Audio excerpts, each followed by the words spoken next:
Hello everyone. In this video I will tell you how to connect to SQL Server. So to connect to SQL Server, first we must have SQL Server installed in our system. Then how to install SQL Server? Just it's a very simple. Just go to Google, search install SQL Server.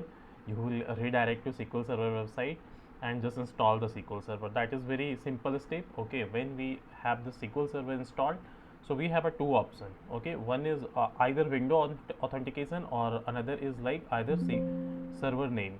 Okay, sorry, login and password. So I have enabled both window as well as SQL Server login and password. So let me show you window authentication. When I click on window authentication, I don't need to do anything, like don't need to put username and password.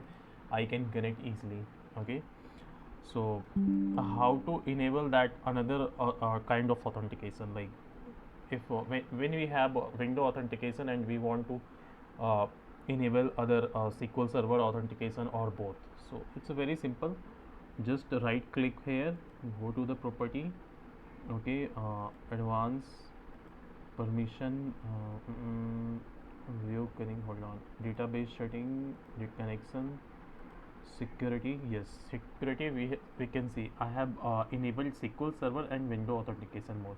So if I remove and when I click on window authentication mode, so then I will have only one option, connect to window authentication. So here I can connect using both. Now let me connect through SQL Server.